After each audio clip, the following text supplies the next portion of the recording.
Hey, it's Doug from Bonneville, Sacramento. Welcome to another edition of Talk with the Badge. Today we're talking about holiday safety tips because it's that kind of year. So we're going to go around. Will you guys all please introduce yourselves? Ladies first. I'm Dawn Messmer. I'm the Crime Prevention Specialist with Central Division for Sacramento Sheriff's Office.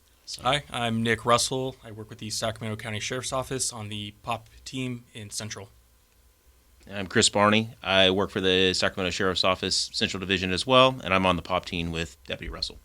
Thank you guys so much for being here. So again, holiday safety tips. There is so much going on in our community and just out there in the world. So these are all tips to keep everybody safe this time of year. One of the things that I want to see, I want to ask about first is something we see all day long. If you're on an app like Nextdoor or the Ring Network, is package thieves. Like, I know the malls weren't very crowded because a lot of people are sitting at home on Black Friday or Cyber Monday and they were ordering things, and these packages are going to be coming to their houses now. So we're seeing people get their stuff stolen like all day long. What are some ways that people can help themselves not get their packages stolen? I would say if you're home, just make sure you're monitoring. If you're not home and you are tracking a package, let a friend, a neighbor, somebody know so that they can pull your packages. Make sure you're pulling them daily. Your mail as well. A lot of people will get money or checks sent in the mail, so just make sure you're checking them. Gotcha. Do you guys see a lot of package theft? Is that a lot of your calls? Like people calling saying, "Oh my God, I got video of someone stealing my stuff." I don't know if people are calling in frequently saying that their packages are stolen, but just I have Ring at my house and I get notices all the time that people are stealing their packages. Gotcha. So yeah, it happens a lot. We're all seeing it. Okay, so definitely. And what about there's something called the 9 p.m. routine. So can you guys kind of talk about this? Just kind of like to, even if you're not home, to kind of look like you're at home, or turning on lights and things like that to make the space around your house more visible. I would say it's more of like a dusk till dawn thing. It gets dark so early now. So if you're able to, as soon as it gets dark, put your lights on. If you're not home, try and have maybe a timer on a light inside your house. Gotcha. And some other things that are probably good to get into the habit of, one of the other things that you see if you're on Nextdoor or Ring Network is the people going through cars. And people are like, "Oh, I forgot to lock my cars up last night, and here's a video of someone going through it, stealing all my stuff." So maybe like turning on the lights and then going through, making sure all the doors in the house are locked, making sure all the car doors are locked. Like that would be like a good routine. Yeah, and definitely anything in your car that's of value, take it out with you. Gotcha. At the end of the day or when you get out of the car, take it out and secure it inside your house. Absolutely. So kind of jumping off that 9 p.m. routine thing, if you're going out of town, a lot of people are going to be traveling for the holidays, for Thanksgiving. I know, like, I live in condos, and my entire parking lot was pretty much empty except for my car because I was home. So everybody was out of town. What should you do? What precautions should you take at your house if you plan on leaving for the holidays? You could probably also, same thing, contact a family member, turn on your lights, do the 9 p.m. routine, have a light on, and then you can always have family members come by and check in your house routinely. Yeah. Let your neighbors know if you trust them. Let your neighbors know that you're going to be out. Yeah, and absolutely. And I think that's one thing for people, to realize is forging those relationships with your neighbors and knowing who your neighbors are. Right. Is a great way to secure your home while you're gone. Another thing is if you're gone for any period, so you're on vacation or out of town for the holidays, we do have a program with the Sheriff's Office. Our VIPS Patrol, which is our volunteers, they'll go out. You just give us a call and let us know from what dates you will not be home, and we'll send them out, and they'll go and check on the property, make sure everything looks secure. That's awesome. So how do people find out more about that program? They can contact us either through our website, which is www.sacsheriff.com, or they can contact one of our offices or come in, and we can do that for them, get that set up. That's awesome. So I wanted to ask you guys this. It's a huge question that I've had in my head because, Thanksgiving just came and went. I saw a lot of my friends out of town, and they're like, "Hey, look at me. I'm across the country, and, no one's at my house right now." Should we be posting on social media if we're out of town, if we're on vacation, a lot of people are, posting that they're out having a great time and they're not at home. Is that wise? No. No, it's not. Okay. No, not at all. What would you recommend if people are on vacation and would you recommend like when they come back, like then post everything? Yeah, enjoy the vacation while you're there, Gotcha. and then tell everybody else about it when you get home. Gotcha. All right. So stop flexing on Instagram and your stories and stuff like that. Save it for when you get back home. Don't tell people you're out of town. There was, we were talking a little earlier, there was a whole movie that was made about it, like the bling ring and everything, you know, where the celebrities were posting they were out of town and people went and stole stuff from their houses. Have you guys ever dealt with like a case like that where people are posting on social media they're out of town and I personally haven't. no? Okay. Not in specific, but I think everybody in this room has dealt with investigating or analyzing investigations regarding people that are out of town and their homes get burglarized and they come home and have valuable possessions missing, cars missing, Yeah. you name it. Okay. All right, there we go. Now, tips on shopping, because you know a lot of people are still old school and hit the malls and hit the stores and stuff. So, what kind of tips do you guys have to keep yourself safe while you're out holiday shopping? I would say if you're a male, if you have a wallet, have it in a front pocket, less likely to be able to get snatched. If you have a purse, maybe something with a body strap, keep it near your body. If you're the type of person that puts a purse in a cart, don't just walk away and look at merchandise. Another one is not to have large funds on you. Use your cards. If you have cash, don't have tons of it. Don't be showing it. Same thing. Gotcha. And what about like when you're in the mall and you buy too much stuff? Never happened to me before. When you're in the mall and you run out of hands, and you go and you like do trips to your car and you're taking like stuff out to your car. What should you be doing with that stuff when it's in your car? Like, I have like a little cargo cover thing. Should you like if you don't have something like that and you have an SUV, maybe bring a blanket and throw it over the top just so things aren't visible? Absolutely. Okay. And just if you have a car, just lock stuff in the back of the trunk. Absolutely. Don't leave it out. Absolutely. Okay.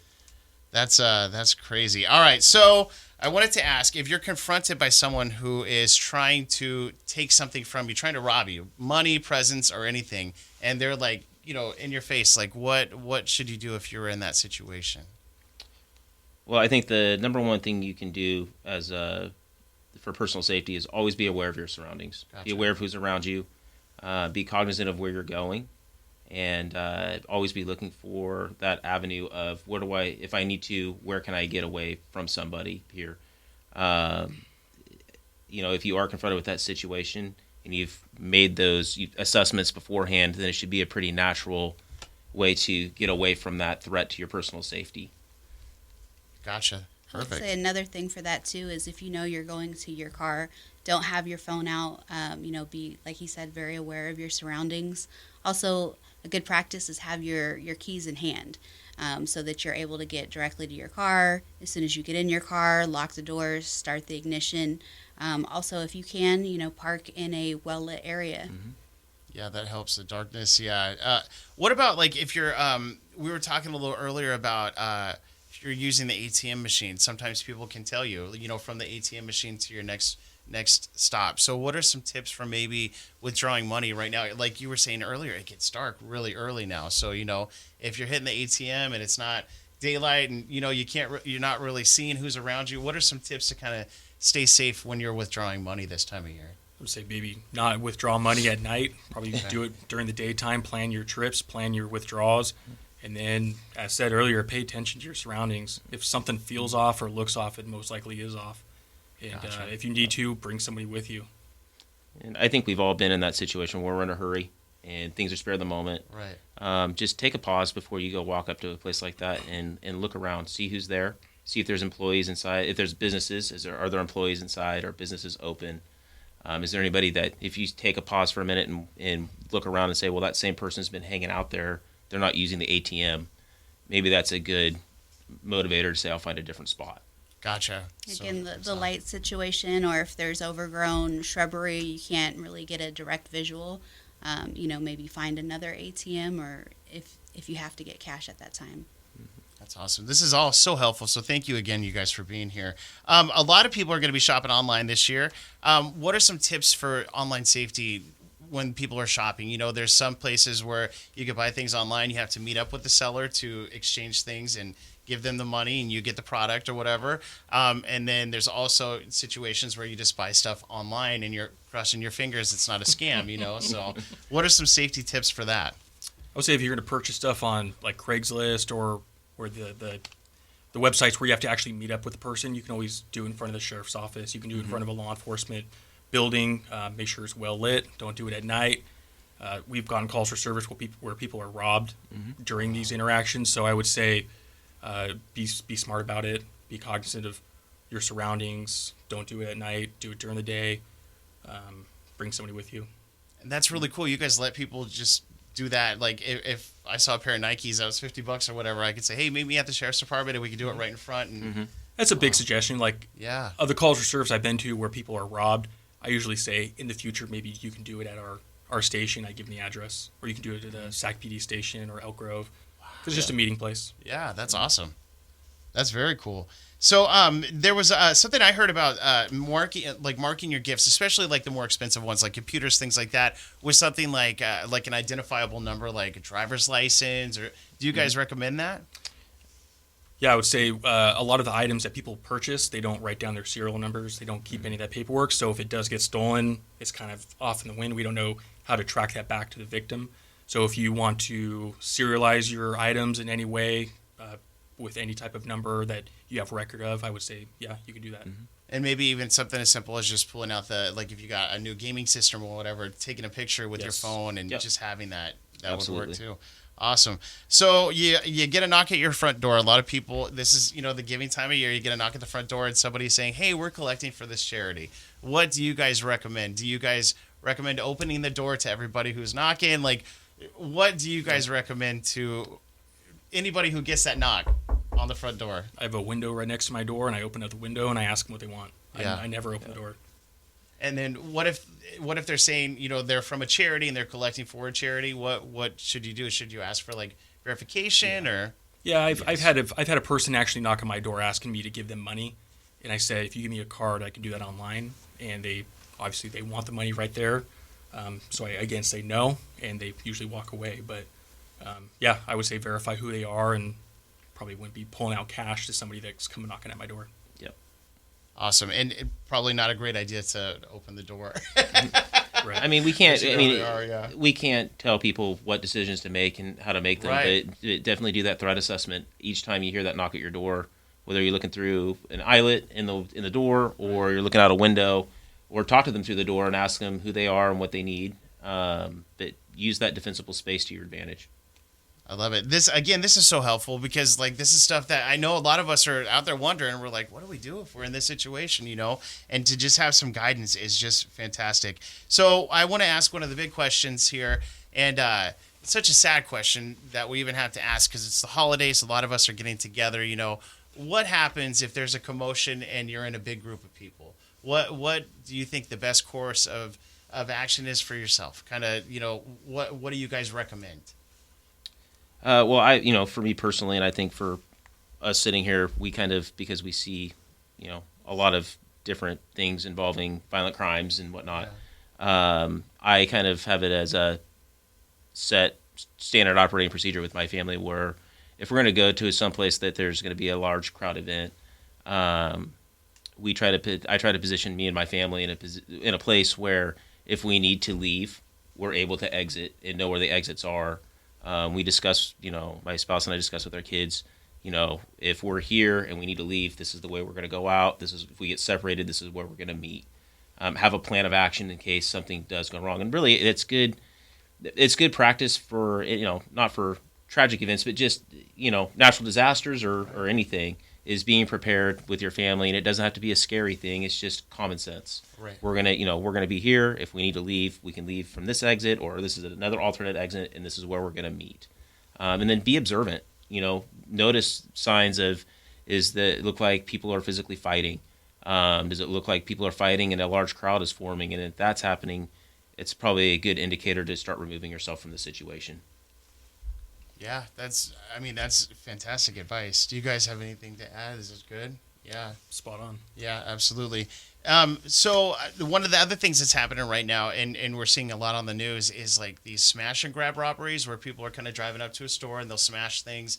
What if like you're at the mall or whatever and you come in that person's path? Should you try to be the hero? Should you try to save the day? Should you try to interact with these people who are in the middle of a crime? No. I mean, like I said before, we're not going to tell people what they should or should not do Okay. from the standpoint of if there's a threat to their individual person. I would say this, the best thing that you can do to enhance the criminal prosecution of those people is to be a good witness. Gotcha. Step aside, and it's what we're trained to do as well. Right. Be observant, be a good witness for us when we get there. We will investigate it and try and get those violators, prosecuted. Absolutely. Best thing you do is be a good witness for us and give us their description and their direction of travel. So for me, like, I would absolutely get out of their way and just like let them do whatever and just kind of sit back and observe, and then call you guys because that's your job. Like, this is what you guys do, and then just relay the information to you guys of everything I saw. And I know for me, I've investigated some incidents where people did try to insert themselves Yeah. to be that that person that's going to stop it. And one of the things that does happen is people do get hurt. Yeah. And then it creates a whole other investigation that we have to then look into besides the initial crime. Gotcha. And so it can create multiple investigations at the same time Right. that divert from what we were originally there for. Gotcha. And just make a chaotic scene even Yes. more chaotic. Absolutely. Okay. Awesome. Well, thank you guys so much. All these holiday safety tips. I know people are out there and they wanted to hear all this stuff because, I mean, it is that time of year, and unfortunately you gotta stay safe, so fortunately you gotta stay safe. So, but thank you guys so much for everything you do in our community, and happy holidays. Thank you so much. Thank you. Happy holidays. Well, Thank you. Thank you.